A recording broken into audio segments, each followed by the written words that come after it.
Praise the lord. హల్లెలూయా. ఈ మధ్యాహ్న సమయమున దేవుని వాక్యమును ధ్యానించుకుందాం. పరిశుద్ధ గ్రంథము నుండి కీర్తనల గ్రంథము 114వ అధ్యాయము 8వ వచనం.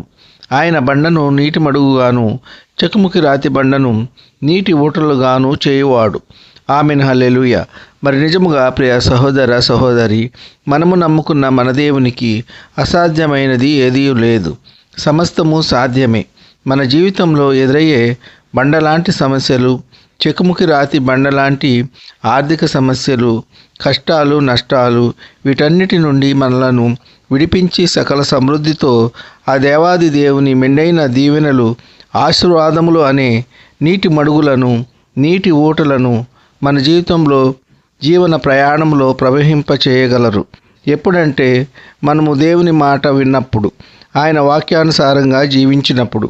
ఈ కొద్ది మాటలు దేవుడు దీవించునుగాక. ఆమెన్.